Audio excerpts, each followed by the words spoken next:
आणि ती जमीन परस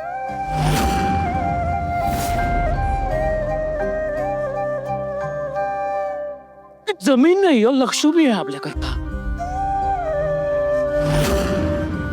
एकीकडे माझ्या बापाला त्या जमिनीच्या मदतीनं आपल्या पोटाच्या खळग्या भरल्या आहेत. विसरलात तुम्ही?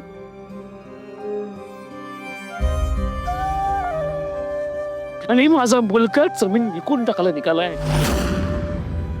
हे पटतंय तुम्हाला?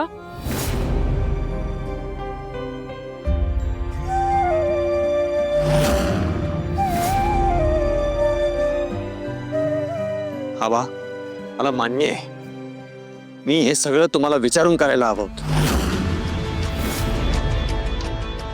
पण हेही तितकंच खरं आहे, मी तुम्हाला विचारलं असताना तुम्ही मला हे करूच दिलं नसतं. हो, मी ज्याला ज्याला नाही म्हणतो ते तुला हट्टानं करायचं असतं ना रे. माझं म्हणणं तुला कधी पटवून घ्यायचं नसतं. सांग ना, तुझ्या लेखी माझ्या म्हणण्याला काही किंमत आहे का रे?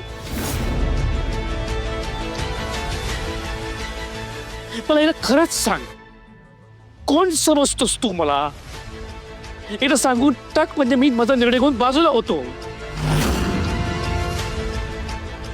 एक काम करतो, माझ्या जवळच्या ज्या गोष्टी आहेत त्यांची यादी करतो, तुला देतो. एक एक करून सगळ्या गोष्टी विकून टाकणार रस्त्यावरती आहे. बाबा बस,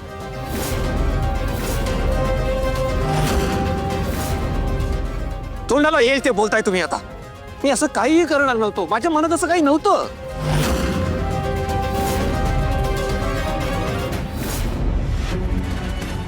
आपण ज्या वेंडर सोबत डील केली होती त्याचा माल आपण त्याच्या वेअरहाऊसवर पोहोचवत होतो. वाटेत ऍक्सिडेंट झाला, आपल्याला खूप मोठा लॉस झाला. त्यामुळे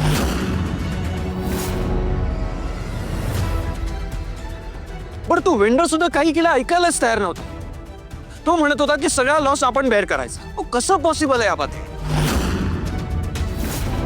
शिवाय मी इन्शुरन्स कंपनीशी बोलून बघितलं, तिथूनही काही रिस्पॉन्स नाही आला.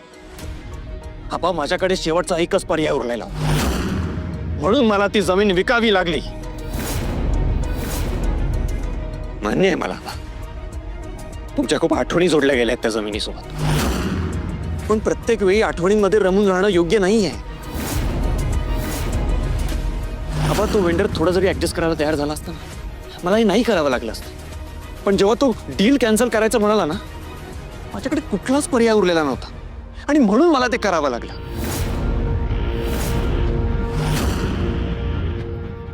आबा, माझं म्हणणं फक्त एवढं आहे, त्या क्षणी माझ्या डोक्यावर टांगती तलवार होती म्हणून मी हे सगळं केलं. That's it.